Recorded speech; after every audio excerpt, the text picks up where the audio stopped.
Hello, brother friends and sister friends. Welcome to the Heart Set Above podcast. I'm Ellen Radcliffe, a therapist and a believer, here to help you navigate faith, relationships, and life in a world so far from Eden.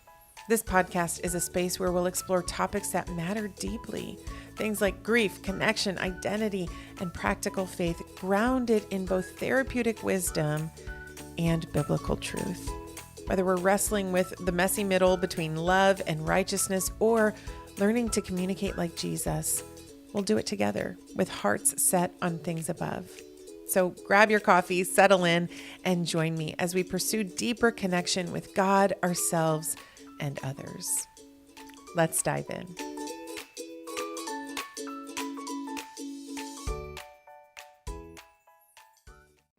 What a funny thing to say. I love trauma. I know. That might surprise some of our listeners. I love trauma.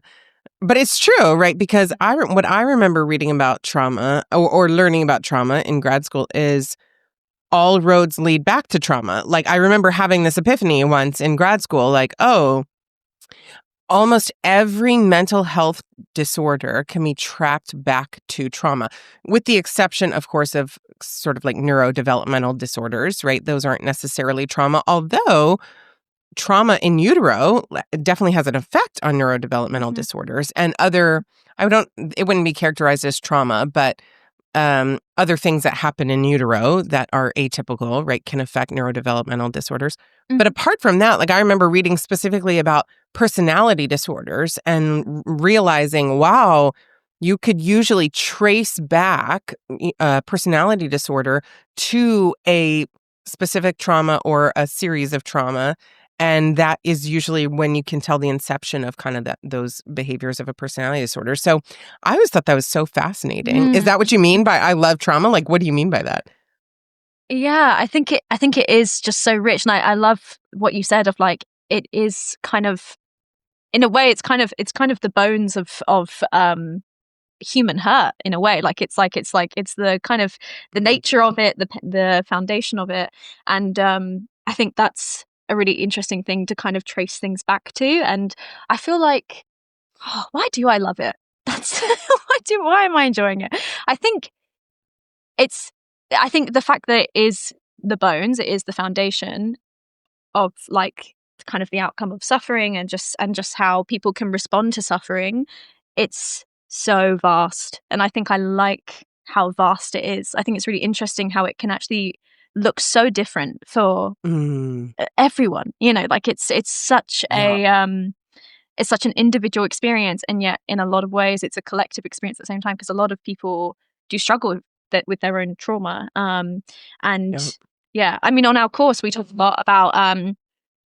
lot about just what you're saying of, like, trauma being the base, rather than the like the more medical diagnoses of, like, personality disorders. Like, for some reason I think my course, like, pulls away from those languages, which I think is just counseling in general, maybe. But we talk a lot about trauma and this idea of, like, fragmented process as a, like, as trauma. And so I think it's really interesting, because I think it actually is very I think there's something where if people know about it and are able to understand it and understand their own relationship to trauma, I think it can provide quite a lot of relief, but also endurance and a sense of, like, understanding yourself. I think it can offer a lot of compassion. So I just think it's so big, and I love how big it is, and the possibilities feel endless, you know? Yeah, I totally agree. So this is what I'm wondering if we can talk about today is, I like, even just hearing you talk, there's questions that are coming up for me that I assume people would have for two therapists. I've been right? thinking about some questions as well, but yeah, go But what I'm wondering if we can talk about just in general clumps is, what is trauma? What does it do to you? And what can we do about it? But I think, so how does that fit into what you were thinking about? Yeah, the questions I had thought are, like, do I have trauma? Which I think is the same thing as what is trauma? Like, you know, what are the signs that I'm traumatized? Like, what are what are the things that happened to me, which is essentially what you're saying. And then like, what do I do about it? So yeah, Yeah. I think I was like, I love that. how do I overcome it? But I was like, what do I do about it? How do I overcome it? Same thing. Yeah. But yeah. Exactly. Yeah. So those are like great. We're on the same track, on Yeah. the same page with that. But like what I was thinking was, and we can get into it when we talk about what is trauma, you know, people, I feel this, this, I don't know, pull in people to compare trauma or traumatic experiences. And then when they feel like, oh, I don't meet the criteria for true trauma, then they feel very invalidated, and as if none of the things that you can do to help if you do have trauma helps you, right? Mm. And so I want to give those people something too. Like, hey, even if you don't have capital T trauma, you still have really distressing events that you've been through. We all do.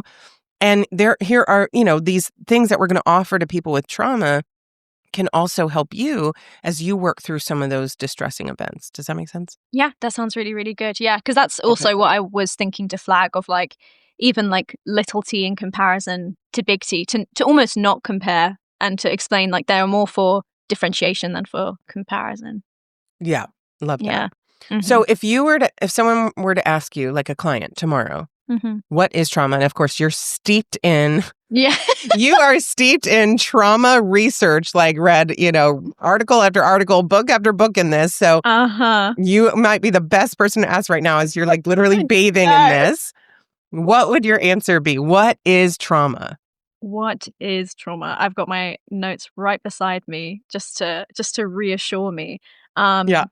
But it's and yeah, I mean, as you said, I mean, I am very much in the throes of an assignment where I'm talking about trauma, but I'm also very much a trainee, and therefore feel like I'm very much like at my beginning. So this is my definition right now. Who knows where it'll be in 5 years' time? But you know, I think it's a life altering event. I think, and it's and even the idea of like event, like it's something that can happen internally to us that like alters maybe the way we process or the way we feel about ourselves. It alters our perspective on the world, ourselves, and others. And it's usually people often when they talk about trauma, there's this idea of like a before and an after. And that to me, like that language of like before this happened I was like this, and after it happened I was like this, that feels to me like an indication of like a trauma event. But I think like life altering, I'm trying to think if I was sat in front of my client, I think that's what I'd say, like life altering, and the idea of a before and after. But that event can be many things. Yeah. But what's your definition? Yeah, I always differentiate between the event and the response, right? So I always say trauma is the response to a traumatic event, right? Because the truth is, you and I both could live through a traumatic experience, a traumatic event, and one of us could come out with trauma and the other could not, right? So I like to put the emphasis on the response, because that is what trauma is it is our response to the traumatic event, not the event itself. And the reason people walk out with trauma versus some people that don't is due to a bunch of different factors. It certainly doesn't mean that you're any better or any worse if you walk out with trauma versus without. But we all, our brain is all about perception. And so the way we perceive not just that event, but our safety in that event, whether our life was in danger or not in that event, all affects our response to that event. So I always say it's the response to a traumatic event. And of course, that response, you used this word earlier, fragment, right? The response is basically the fragmentation of your brain, of your body from your brain, and of your sense of self and your sense of safety, which all has to do with your body and your brain. So yes, the response is this fragmentation, this disconnection of self from reality, self from safety, the two parts of your brain, your own story, your identity, your sense of worth and safety is all fragmented. It's all disjointed now, disconnected. Now that, like you said, that looks very different from person to person, but that is the general response to a traumatic event when someone is diagnosed with trauma. I will say, I always put the caveat that clinically, at least here in the States, I'm sure it's the same in, the greater Great Britain area, that, uh, are you considered in Great Britain? In Yes. Scotland? Yeah. Okay, yeah. I like how you look like you thought about it I too, was like, like, yeah, it took a moment. wait. Um, uh, uh, I always like to differentiate that in order to be clinically diagnosed, the event that you had to live through had to either put your life in danger or you perceived that it put your life in danger. So Mhm. a lot of times people hear therapists talk about big T versus little t, or true trauma versus a micro trauma, or language like that. And that's basically differentiating between, was your life in danger, or was it kind of perceived that your life was in danger or not? And it, obviously that affects your perception in that moment and that response to that traumatic event. Does that make sense? Yeah, it absolutely does. Yeah. And I appreciate what you said, like the fact that you use the word response, like the traumatic response, because I think that's so important to recognize. It can be something you experience, not just in your way of thinking, but also like in your bodily experience as well. And like the fact that it's like, it's every part of you. And also like relationally, like it's so much more than just like a fragmented way of thinking. It's a fragmented way of being. Yeah. But yeah, and I think it's those distinctions are so helpful. Just I think to navigate the waters of big T trauma and little T trauma. I think it's difficult because I feel like the boxes. Sometimes people can feel like, oh, because maybe my trauma fits into a little T trauma, which maybe we can get into some examples in a bit, but Yeah. um yeah, they see that their life experience fits into a little T trauma, they then discount themselves because they're not in the big T trauma box. Yeah. But that's not the purpose of these definitions. These definitions, as you said, they are for differentiation of life-threatening versus non-life-threatening. Still experienced as devastating, right? The response was maybe devastation or fragmentation, but it wasn't that your life was necessarily at risk or perceived to be at risk. And that's Yeah. purely the difference. Yeah. And, I'm wondering, as we're talking about this, if part of that differentiation is just because of the time that this diagnosis of PTSD, post traumatic stress disorder, was created. Mhm. It was during wartime, Yeah. right? When all these soldiers were coming back from war, they were experiencing all very similar symptoms. Mhm. And that's when, this diagnosis of post traumatic stress disorder, and we kind of defined what trauma was. So, of course, they lived through very life-threatening moments. And so I wonder if that's how the differentiation happened. And maybe Mhm. now there's room for less differentiation. I don't know. I will say, just to provide sort of a messy middle approach, if you will, kind of a Mhm. balanced perspective, I do think that there's a need to differentiate between people who have lived through true trauma and people who have not, because that is going to affect the response to that traumatic event, right? Yeah. Your brain is going to have been affected in a way that maybe it wouldn't have been had you not necessarily lived through a life or death, or perceived to be life-threatening situation. That said, of course, we also need to validate and Mm. have room and a plan for people who have lived through really distressing events, even if they don't qualify as true trauma. So I think that there's a place for the differentiation. I also think that we can go too far with that clinically, Mhm. and we can then discount people's experience by saying, well, your life wasn't in danger, so therefore it doesn't qualify as true trauma. And essentially what that person hears is, what you're feeling doesn't matter, and there's no Mm. room to process through it, right? You should be over it, which is probably what they've spent a lifetime already telling themselves in shame. And so I do think we need to have a balance here. We have to have that differentiation just clinically for treatment purposes, but also we need to have room for people to say, well, maybe this doesn't qualify as true trauma, but this is the worst thing you've ever lived Mhm. through. This is the most distressing thing you've ever been through. And it might have created some very similar symptoms as people who have lived through trauma. Mhm. Absolutely, yeah.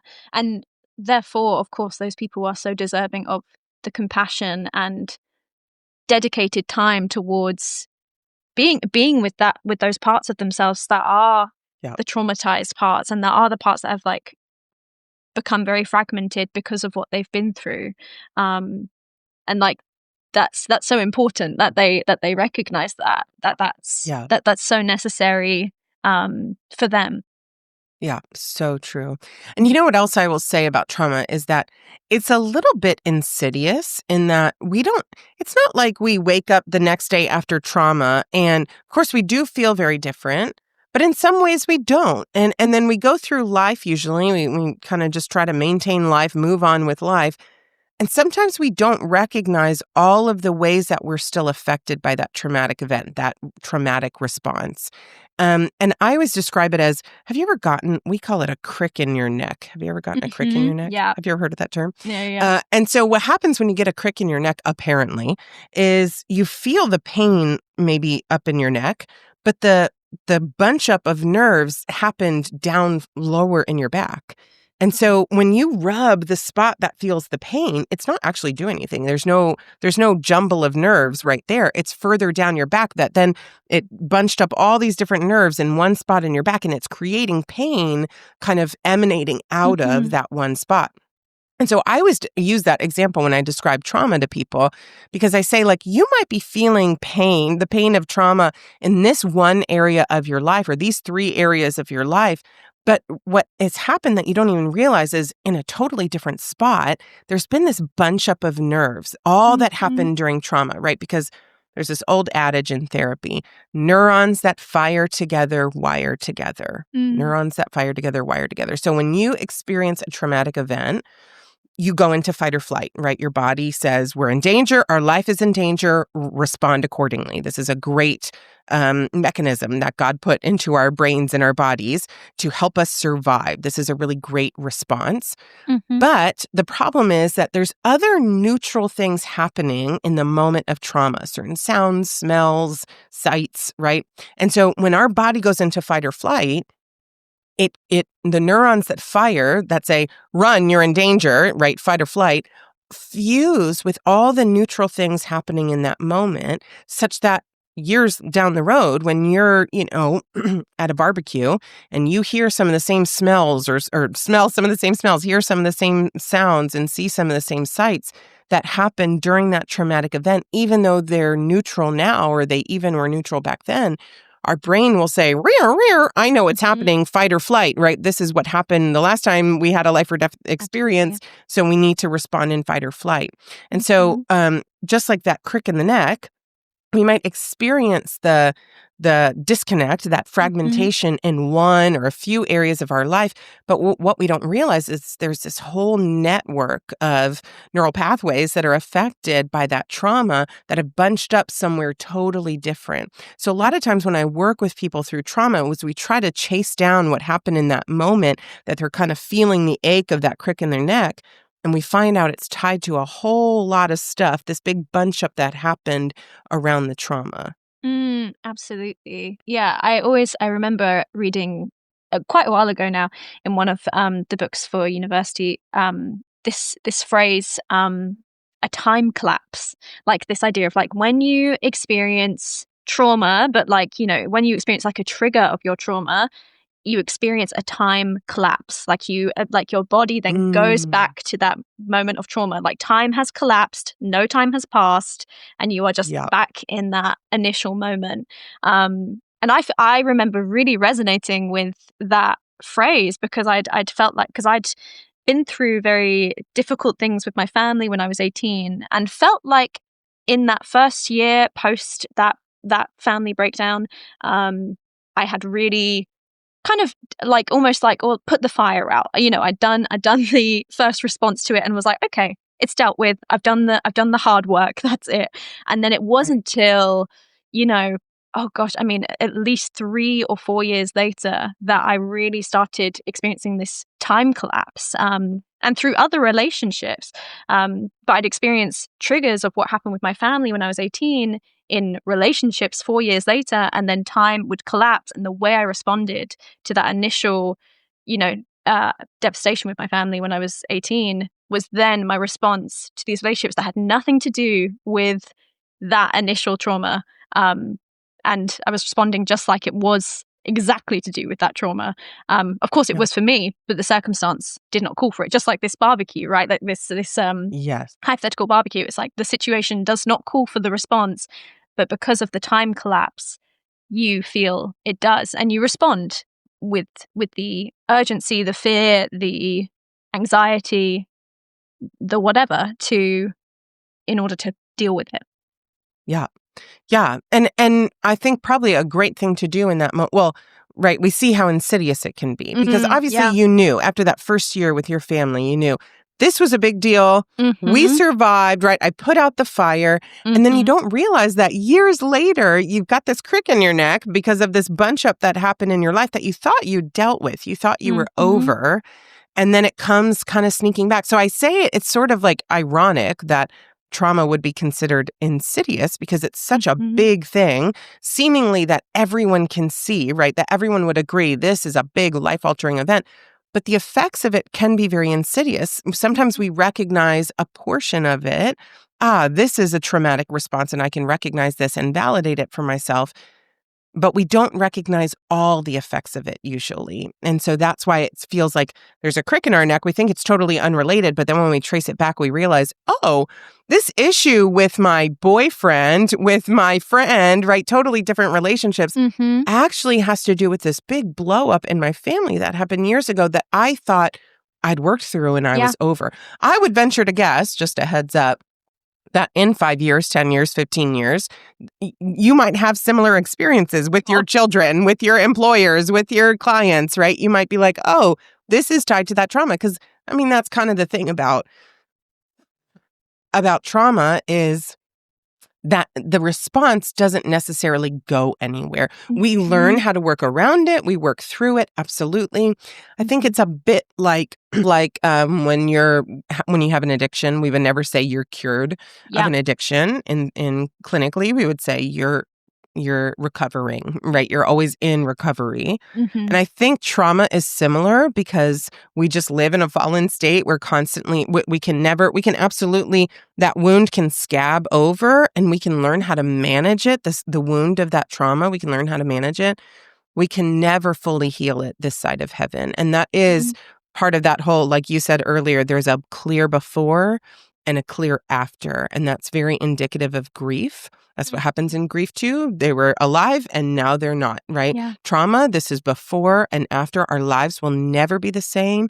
We can never go back to being the way we were before the trauma. And that is part of the devastation of trauma that we need to learn to live within the tension of. But that is the sad reality of trauma, is that it can scab over. We can learn how to manage it better and better throughout life. We can adjust to it differently, relate to it differently. We can never fully heal from it this side of heaven. At least that's my spiritual view. I don't know. Do you have a different perspective on that? I actually just read something in a book about that this morning. Oh, yeah? Well, no, yesterday. Yeah, I was, and it's a book called Outliving Oneself, which I love that title. This idea of like, there's this self that we then outlive past our traumatic experience or our traumatic events. But in this quote, it says, "What is the goal of the survivor? Ultimately, it is not to transcend the trauma, not to solve the dilemmas of survival, but simply to endure." And I thought that was so accurate to what you're saying. Like, it is like, it's not something that is ever cured or over or finished. It is something you work with yourself. It's something you endure. And that's a hard word. I think it's a hard. There's something about that word that feels uncomfortable because it's like, I don't know. It kind of like gives the impression of like pain. I think of living with something that is hard to live with, which I think is true. Like that's very much the case. Like living with a trauma response is a hard thing to live with, but it's doable. But I think it's important to acknowledge that it is something you end up living with. And, you know, it's not that it's like very sensitive every day, but it's just knowing in those moments where it is touched upon or it is triggered, knowing what to do in those moments and being able to give yourself, I think, the grace that it is it is going to be with me. Of course it's going to be with me. It's this, you know, this event happened to me and it was huge. Of course it will be Mhm. with me. It's a part of my story. And I love the spiritual aspects. Like, I really felt the spiritual aspect as I read that statement of the Yeah. brokenness of the world. Like, we're living in the wake of the fall, and unfortunately, this side of heaven, that we will just be in the wake of the fall. Like, that is just the way it Yeah. is, and it's hard, but it's possible to endure. Yeah.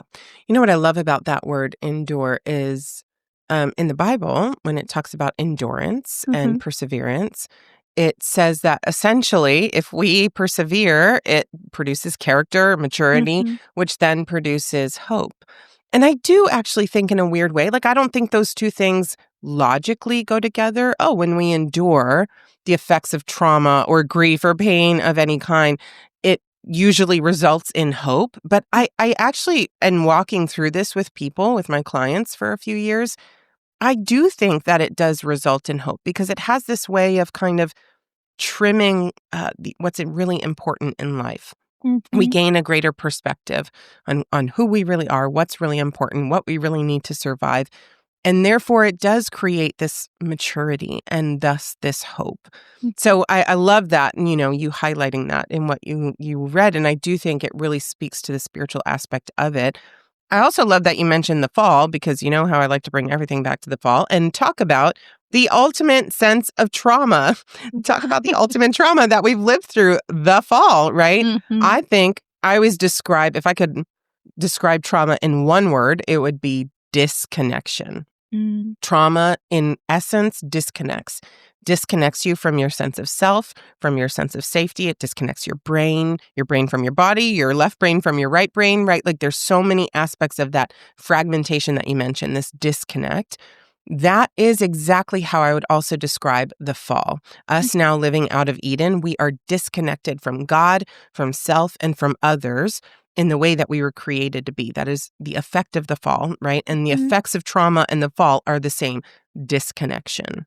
Yeah, absolutely. I mean, yeah, from what I've been reading and understanding, like, one things they say is, like, in an effort to endure your trauma, like, one of the basics needs is connection, and that's like one of the foundational things in order to endure it is to pursue connection with yourself, with others. And I always remember you always including, like, with God as well, like those Mhm. efforts of, like, yourself, God, and others. Those are the connections we need to tend to, and like look after it after trauma. I mean, in general as well, but that's so important for Yeah. an aftermath of trauma. Yeah, and I think those are the most devastating effects of trauma, is that Mm. disconnect. I tell you, I can't tell you how many people I've met with who have had trauma, and the most devastating aspect of that trauma is not what happened. It is feeling alone in what happened, right? Like, for example, I've had a client who said, my grandfather sexually molested me for several years when I was a child.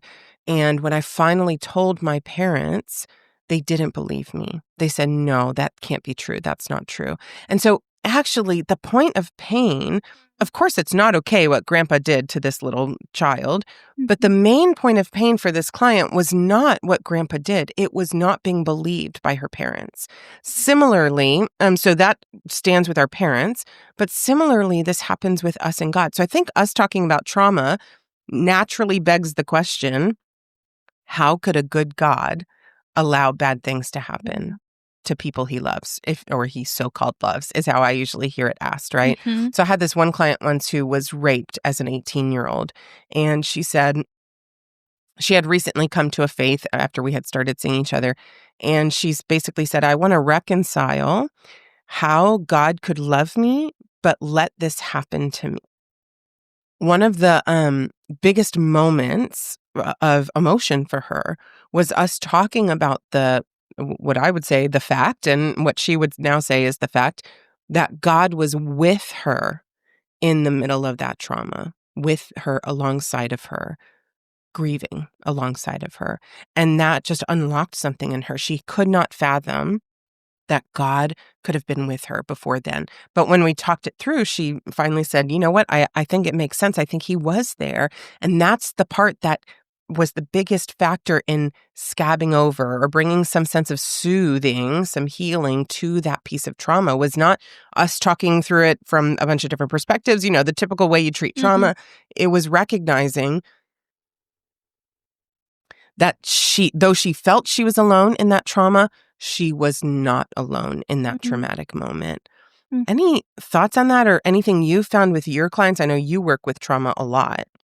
Yeah, I do. I mean, I think I have noticed that theme of aloneness, and I think I'm struck by that story. I think in how, that being able to see God in that way and being able to acknowledge that he was there. He did not leave her in that moment. He saw it, he grieved it, he felt it. I think it helps create that connection. It does. It allows your client to then be seen and then to feel connected to God, um, and to feel, yeah, like they went through it together, and there's a connection there of being understood and, yeah, seen, I think. Yeah. Yeah, it Mhm. creates this space of connection even in the midst of the pain, while the Right. pain is happening, when previously there felt like there was such a void of connection. But to go back and look at that situation and say, actually, I was still connected with God even in that moment. Because that's what trauma does, right? You think about the word disconnect. It's like we have all these tethers before trauma. So I'm thinking like, we're standing in the middle of all these anchors that anchor us to our parents for safety, to our different aspects of our identity, to different Mhm. aspects of our story. Then we go through trauma and all those tethers are snipped away, right? And we just feel like we're floating through space with Mhm. no tether. It's a very scary experience. But to go back and say, oh, wait a minute, I had the strongest anchor in that moment with God. It felt like I was alone, but I was never alone. That made all the difference. Mhm. Yeah, it's very powerful. It's such a yeah, it's a very there's something about that is it's so it's like it's more than like a reframing of it. It's actually like I don't know, it's illuminating, I suppose, in a way. Yeah. There's a big picture to God's presence in our trauma and to how he feels and where he is when it happens. And most often he is in it with us. Like he is so like close, I always think about he's close to the brokenhearted. That I think it's Psalm 36 I can't remember, but it's in the Psalms. Hmm. But yeah, and I think that paints that scripture in a whole new light of like Yeah. close to the brokenhearted, like he is in the midst of trauma, like Mm. he's not just in the aftermath winding up the wounds, he's there as it happens. Right. Yeah. But how can this be? How can a good Mm. God, in the midst of the trauma, allow that to happen? Yeah. It's hard. It's really It is hard. hard. It is. It It's is. it's it's one of the hardest questions. It's one of the hardest questions. But I mean, from my perspective, it is um, you know, it's the same thing of Jesus walking around in a broken world. Like he didn't in his time on earth, he didn't fix everything. He didn't correct everyone's pain. He was close to it. He was always near it, and he grieved alongside them, and his heart went out to them. Like it was always so close and so in the suffering of people, but not always able to prevent, not always able to immediately take away, not always able to stop. Yeah. And I think it's a mirror of the way God interacts with us now after Jesus' life and death and the resurrection. It's like this is how God now interacts with the world as it is before Jesus returns and restores um, Earth. I think it's that. And obviously I think it's hard to conceptualize because we haven't had that experience of Jesus walking on the earth, but I think that's a helpful mirror for me of like Yeah. I can witness it from the scriptures of Jesus being so near suffering and trauma and in the midst of it and not preventing it because it's the broken world at that point and it is the same at this point. Yeah. Yeah. I love that, our initial response was just, it's really, really hard because I do Mhm. think that there's room to wrestle with this question. Mm. Like, I don't think God's love and grace is so limited that as soon as we ask this question in our deep pain and, just confoundedness, that he would have no tolerance for us to wrestle through this. So I love that, like, that was our heart in this Yeah. was this is really hard. There's room to wrestle. There's room to be angry even. There's room to not understand. And I think that if you were to come to one of us in therapy, right, listener, that is hopefully what you would find is some real compassion to say, yeah, this is really tough. There are no easy answers to this question. And I think we can make some sense of it this side of heaven. But there's also an aspect of this question where we're going to have to say, that's as far as my puny little human brain will allow me to understand. And the rest of it, I have to get by on faith and trust, even though I don't understand how a good God could allow this kind of pain and this much pain to happen. But yeah, I think what I boil it down to is essentially free will. Mm. That if God, it's not that he can't, I think he Mm. certainly has the power to prevent this kind of pain for people. But if he messes with the free will of one person, then he doesn't become the God that honors free will. He becomes a Mhm. dictator God that is just like all the other gods that we read about in history. And Mhm. I think what we've seen from the beginning of time is that God is trying to show his people, I'm different. I want a relationship where I will not control you, and Mhm. therefore I will not interrupt your free will. And unfortunately, the sad reality of that is sometimes people have the free will to violate even other people. But I Mhm. think the big important difference is helping people understand that even though God won't, it's not that he can't, but he won't interfere with someone else's free will, even if it means it brings pain on you. And he won't do the same, he won't interact with your Mhm. free will, even if it means you hurt other Mhm. people, which surely we all have. Um, it doesn't mean that he's okay with it. It doesn't Mhm. mean that we were alone in those moments, right? Just like my client recognizing, though I was being raped and God allowed it, Mhm. he was not okay with it. In fact, he mourned, he grieved, he was angry on my behalf in that moment, right? In that moment of her, an 18-year-old, not understanding how this could be happening, how she got here, he in the unseen world is crying out, grieving, mourning, angry on her behalf, feeling protective, but also so, so devastated that his baby is being violated in this way. Something about that really changes the perspective when we know that that's what's happening in the unseen world.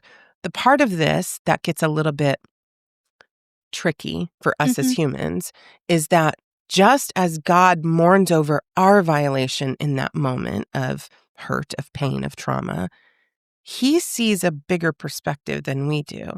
And the Mhm. perpetrator, the one who's bringing the pain, is also his child who he loves and has compassion for. And so God can see all the events in that person's life that led them to this terrible, terrible act. And so just as God mourns over us in those moments and has compassion for us and cries out for us and grieves over us and mourns Mhm. over us, he grieves and mourns over his other child, even the one that's perpetrating the violation, which is a really hard thing to contend with when we're the ones who have experienced the violation at that person's hand. It's a little easier from a therapist perspective, from that third party observer perspective, to say, both of those people are hurt. Hurt people hurt people. That's just a truth we've Mhm. seen in therapy, right? And so Mhm. for someone to get to a point in their life where they would violate another so deeply, they have had to have had a bunch of pain in their own life. And so God mourns and grieves over the person being violated, but also over the violator. And I think that's Mm. difficult, but it also offers us a perspective of how God could allow this to happen. Mhm. Yeah, it's such a full picture of, like, the role of free will, but also I think, like, God's perspective and, like, his anguish. I think, we see all over the Bible his anguish, and I Mhm. always think of, when, you know, in, I think it's Isaiah, like, the prophecy about Jesus being a man of sorrows. Yeah, there's this sense of, like, anguish being actually a big part of God's heart over and his Yeah. grief over humanity, and the fact that unfortunately all of us are coming from a broken place, and we're all kind of like responding from a broken place. And obviously some of it is really, really devastating, like in an instance of perpetrator victim, where Yeah. it is just becoming a cycle of trauma. Like this person has maybe historically been traumatized themselves, and then they are then repeating the cycle. Yeah. Yeah. Mm-hmm. Yeah, I think that's if anyone listening has the question, how do I forgive someone who traumatized me? Mm-hmm. I think it's the answer starts there, trying to have Mm-hmm. that fuller picture. I don't think we can get to forgiveness without feeling violated, without Mm-hmm. feeling as if it was not okay what we experienced, without really like getting fully on that side of the fence, saying, Mm-hmm. God is not okay with what happened to me. I am not okay with what happened to me. I did not deserve that. That was not okay. And kind of feeling that sense of violation. I was Mm-hmm. violated and it's not okay, right? Like that's a part of the healing process. I think another part of it is getting into that other side of the fence and seeing the other perspective and saying, what happened to the person who violated me is also not okay. It didn't happen at my hands, but what happened to them is not indicative of how God would want them to be treated. And the Mm-hmm. pain that they carried around caused them to then violate me and maybe even others. And that is not okay. That's not an excuse for what they did. But we can have compassion for that person and how they got to what they did, even without condoning their acts. So I think that, if that was that client that I shared with you who had this big epiphany, I was not actually alone in that moment of Mm-hmm. violation. That was her question, was how do I forgive my perpetrator? And what a noble question. That's sometimes a Incredible. place that people never get to, Yeah, right? they As don't they're even working through consider it. trauma. Yeah. Yeah. And I don't know, like, what's your thought on this? Do you think it's necessary as someone who's suffered at the hands of someone else to Mm-hmm. forgive? Ooh. It's hard. It's so hard. I It feel like, is. gosh, how could I? Oh, like you can see, I'm in anguish. I'm just. Yeah. It's so difficult. It's so hard, and I do think it's. Yeah, I believe it's something someone has to come to for themselves. Like I think it's like Mm, it's unfortunately it's the journey of the individual and what they decide to do. I will say I was learning a lot about the role of powerlessness this week, and mm, how trauma often leads to a feeling of powerlessness, especially mhm, sexual trauma, for example, mhm, and feeling, yeah, disempowered, like someone took away your your sense of self, and made you a mere object of their own desire or their own desire, like harm, essentially. Um, but I was reading, I'm just going to find it now, actually. It was a quote about how when we feel powerless, that's when the desire for retributive anger, that's when it kicks mm, in. And actually, it's when we're able to feel like regain our sense of power, regain our sense of agency, that actually the desire for retributive anger diminishes. And mm, I think that's kind of linked to forgiveness, where it's like often mhm. our desire to withhold forgiveness is a desire to retribute something. It's a desire to like yeah, like Maintain some aspect of control. Yeah. absolutely. Whereas if you're in touch with your power in, I think, a far more truer sense, maybe, or I mean, I don't know. Maybe withholding forgiveness is a really true way for you to feel powerful. But I wonder if there's another way to regain your sense of agency, regain your power, which then will actually diminish the need to feel vengeful, or Mm, to withhold forgiveness. So I do think that's a really interesting aspect to like the role of powerlessness and how that might impact someone's desire to forgive. And wow. I can totally understand that. Um, yeah, but yeah, I think I feel it's so I hard love that.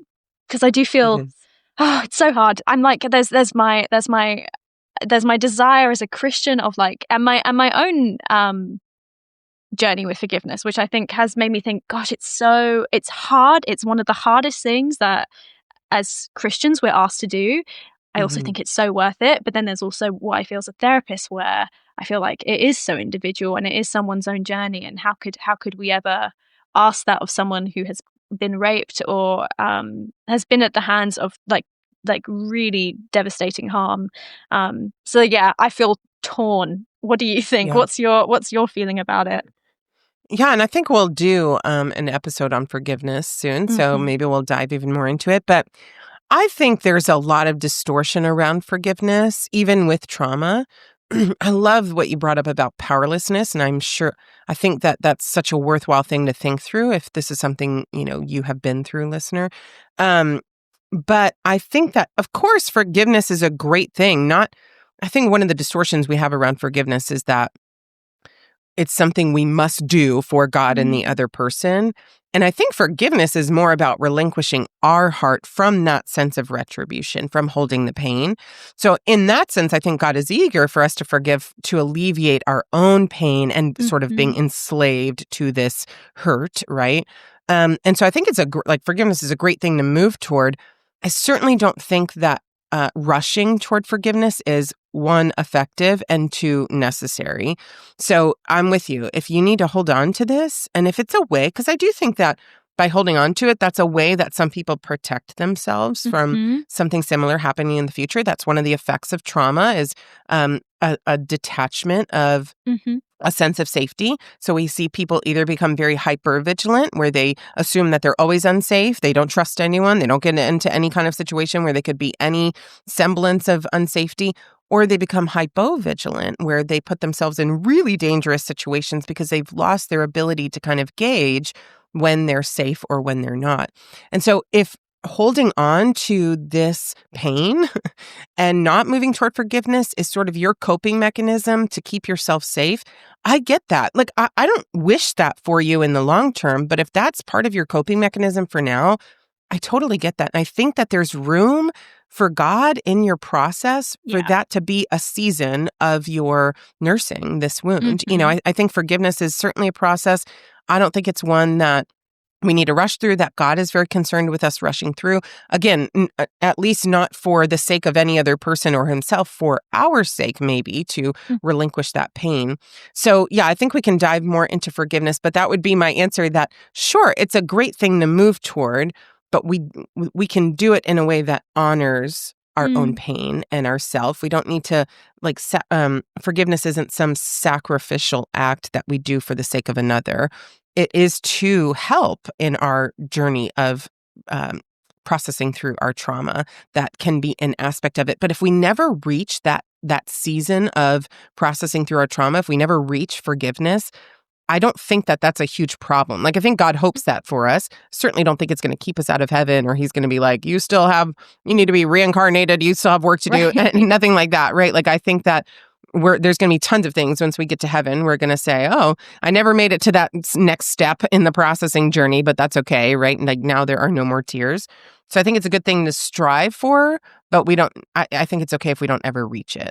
Mm-hmm. Yeah, I love that, and I think I think it's so important that you mentioned how it's the journey of the process. Like, I do think like forgiveness in itself is something of a journey. Like, I don't think it's like this like behavior that you suddenly switch on, or it's like you just like kind of flick a switch and then you've forgiven someone. Like, I think remembering it is something that does take time and Yeah, can take like years and years and years and years. I think is so important to not rush it and to not feel like you have to rush it. Like, I think that's, yeah, as you said, I think that's a distorted idea of forgiveness, is that it's just you wake up and you just do it.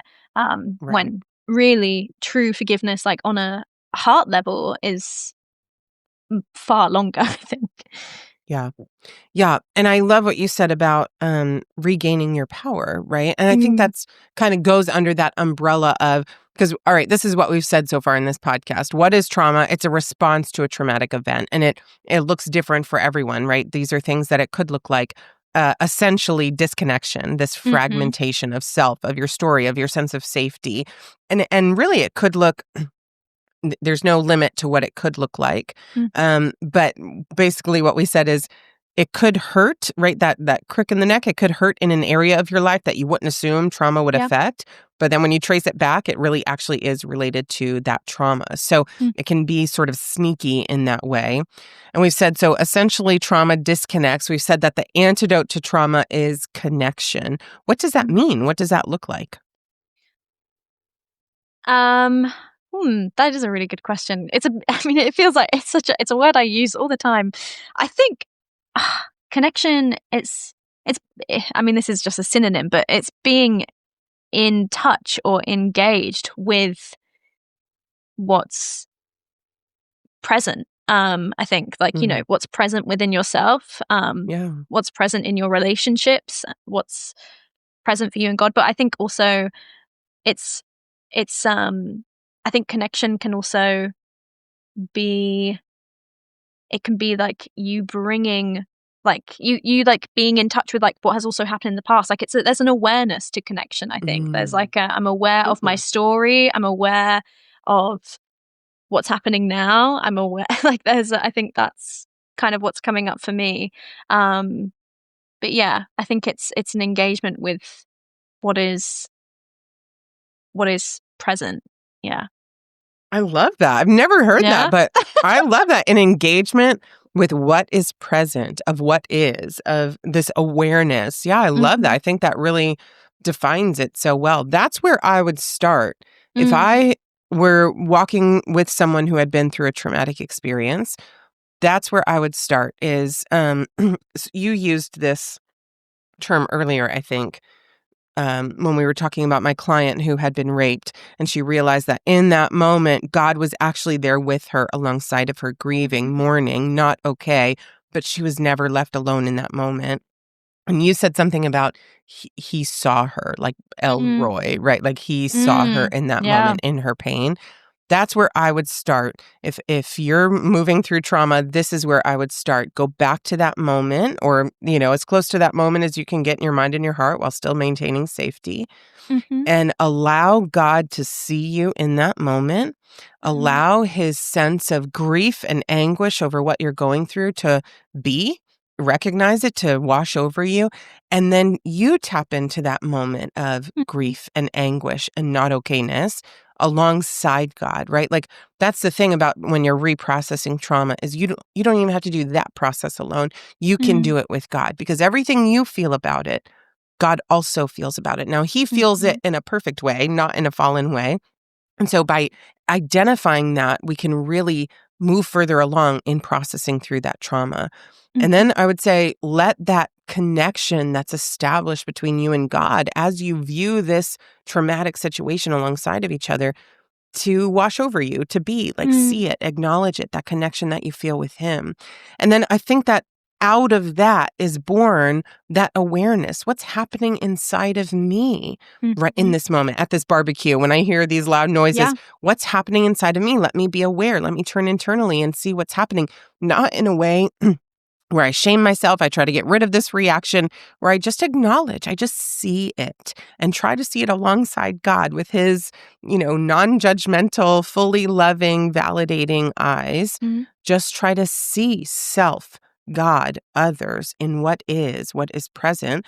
I think that's the way to tap back into that connection that trauma can steal from us. Absolutely. Yeah. I remember when you were sort of teaching me about IFS, and one of the key characteristics of core self is curiosity. And I think that's so Mhm. important for those moments of connection is, when you're noticing, you're starting to become aware of like maybe your reaction, your response at this like hypothetical barbecue, to be curious about it, rather than like rejecting of it. I think that maybe that tends to be the experience, is to reject it or dismiss it or try and like clamp it down, but to actually like have curiosity of like, what's happening for me? How can I bring God into this experience? Like I there's this quote I read from a book. I feel like I'm saying that just because I'm writing this You're essay, full of so it's quotes just today, yeah. I've just got so Yeah, many you've done a quotes. lot of reading. I've done a lot of reading, but I loved it. It was the body is the client's client. I loved that. Like it was this idea of like it's their way of seeing themselves. Like it's their way of acknowledging what's happening for them. So I feel like that's even a helpful tip of like, your body is your client. Like you can sort of use that to understand like, okay, in those moments of trigger, what's happening right now? And how can I how can I take this back to God? How can I establish connection with God in this moment? How can I establish connection with myself in this moment? How can I establish connection with others? Like, I think that's so helpful to frame it that way, because then it also then I think immediately lends to like a compassionate lens of like, if you're viewing your body as your client, you're like, okay, this is something to tend to. This is something that needs support in this moment. And I loved that. So that's a very Gestalt, right, perspective. it was Gestalt that said it. Yeah. Oh, was it? Okay, Yeah. well, that makes sense. Yes, that's a theory in therapy, right? Gestalt perspective is basically everything's very tied to this somatic experience, this bodily experience. And so a Gestalt perspective would say, would check in with the body very often. If right. So if I used a Gestalt methods, I would check in with my client often and say, now that we're talking about this piece of trauma, how are you feeling in your body, right? And the client might say, well, I'm feeling this burning in my throat. And what I would say is, if that burning could talk, what would it say, right? What is that burning trying to tell us about what you're feeling or what we need to know to keep you safe? And so I love what you're saying. Like, let's get curious about even our somatic experiences, right? Why is my tummy feeling not okay right now? Why do I feel this tightness in my chest, right? Let's stop. Instead of ignoring it and trying to push past it, which is kind of our MO in the Western world, let's stop, look, listen, attune, get curious about it. And then I would even add on to that, validate, right? I always ask, how does it make sense that you would feel that way, right? How does it make sense that you would feel? And even things that don't make sense to you in the moment, right? How does it make sense to you that you would feel abandoned by God, right? Like, let's put it out there. That's how you feel in this moment. How does that make sense? It doesn't make sense to me that a God who says he loves me, who's all powerful, who, doesn't want bad things to happen to me, would allow this awful thing to happen to me that's forever changed the course of my life. I get how you feel that way. It makes sense to me that you feel that way. I'm not saying it's true that God is terrible and he wishes these things happen to you, but it makes a lot of sense to me that those two things don't fit together for you, right? So I think when we can do that for ourselves, we will come a long way in processing through that trauma. When we can say, what am I feeling? And why does that make sense? That's a part of that awareness that I think you're talking about, that connection to self that can bring us so far in reprocessing trauma. Absolutely. I remember you saying to me, context is everything. And so I think that's it. It's like, it's acknowledging what's the context here? Why, what might be happening? Why does it make sense? Yeah. Yeah. I love that charge. That's a good charge to end on. You're right. I had a professor that used to say, all behavior makes sense in context. Yes, all behavior makes sense in context. And he said, it's your job as a therapist to figure out what is the context that it makes sense for your client to think in that way, feel in that way, or behave in that way. And what I heard you say, Georgia, to the listeners a minute ago was this charge. It is your job to find out the context that your body or your mind or your emotions feel the way that they do, experience what they experience. Attune to it, get curious about it, and then say, what is the context that this makes sense? Why does this make sense that you would feel this way, that you feel this tightness, that you're feeling nervous right now? Validate it, care for it. Be your body's therapist. Let your body be your client. I love that charge. Yeah, that's it. I feel like that's the charge. That's the charge. Go forth. Go forth. Yeah. Go forth. Reprocess your trauma. Let's see. Let's give people some resources. What are some resources that they could utilize if they have more questions about trauma, if they want to learn more about trauma, if they need to reprocess through some trauma? There's so many books. I mean, There's so many. So many. I feel like the one people know the most is "The Body Keeps the Score" by Van der Kolk, which is a fantastic place to start. That's where I started. Did you have one that you started with? No, that was kind of the main. I mean, even now and back when I was in grad school, that was kind of the main lauded book and resource. And he has a foundation. I think it's called the Trauma Resource Foundation. So you can go there. I also really love personally to treat trauma for clients, internal family systems, IFS. So you can check out some IFS resources. Basically, if you Google trauma, Bessel van der Kolk or, maybe Dick Schwartz and IFS might pop up. But yeah, there's lots of different resources. Certainly, you're welcome to reach out and send us an email, and we can send you some more personalized resources for sure. I will say, too, sometimes we're aware when we have a traumatic response to a traumatic event, and sometimes we're not, right? This is the way that God created our brains, where what a mercy God gave us for our brains to black out some things that happened to us. And so, for example, whenever someone asks me, have you experienced trauma? I would say, as far as I can remember, no. But that kind of leaves the door open to, there might be things in my past that I just don't remember that my brain has protected me from that might one day come to light. I remember I had a client who, probably in her late 30s, said, I'm pretty sure that I was violated as a child by the neighbor, but I just keep having flashbacks now, but I've never remembered it before, and I don't even fully remember it now. And this is a really common thing to hear in therapy as a therapist, because sometimes our brains are really adept at protecting us in that way. So I would just say, as a quick, a quick recognition of someone experiencing something like that is, the Bible says, don't awaken love before it's time. I wouldn't awaken trauma before it's time, right? Like, if your brain is protecting you from that memory, great, let it, right? Like, what a mercy. Ignorance is bliss in that sense. What a mercy to not remember it. If you start to feel like, I wonder if something did happen. I'm having some flashbacks, some memories. I don't know if it was a movie. I don't know if it really happened, right? That's kind of what I usually end up hearing. Then I think you can decide in that moment, are you in a space in life where you can unearth this, right? Are you at a place where you can devote some time and energy to sitting down with a therapist or a trusted person who's adept at walking through trauma to kind of unpack this a little bit? If not, okay, that's fine, right? Like, we don't need to rush through this. It's more important that we're in a safe place when we unpack this in life than us doing it quickly, right? So I would say maybe try to orient in your life slowly but surely to get to a more stable place so that you can start to unpack this if you feel that it's starting to really affect you and you're really getting more and more curious about it.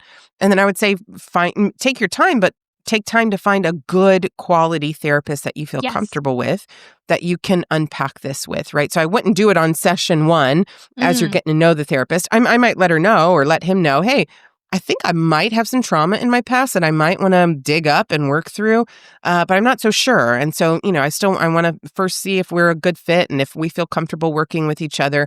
And I would just kind of ease into it in that way. But I would set the scene before you unearth it, right? So make sure you're in a stable place in life and with a therapist before you kind of unearth this trauma. That's maybe the best advice I could give someone on that. Yeah, absolutely. I completely agree. I'm trying to think if I'd add anything, but actually I think you've said it all. I think that's it. Yeah. Let's see. As our final charge to anyone experiencing trauma or in relationship with someone who's experienced trauma, I would say connection, right? See them, strive to see yourself, see God all through God's eyes, right? And allow that to bridge this connection with God, self, and others. That is going to be the antidote. You don't need to have your trauma neatly wrapped up with a bow and be able to talk about it without crying and any other expectations you might have around it. That is not what you need. You need to restore connection with God, self, and others as quickly and effectively as possible. So that would be my charge to anyone thinking about trauma or experiencing the effects of trauma. Absolutely. Yeah. I think connection. And I would add to that, everything makes sense in context. I think that's those two things together are find the context. The initial trauma interacting. Yeah. The blueprint for how to manage trauma. Exactly. Well, thank you for listening to the Heart Set Above podcast. We will see you next time.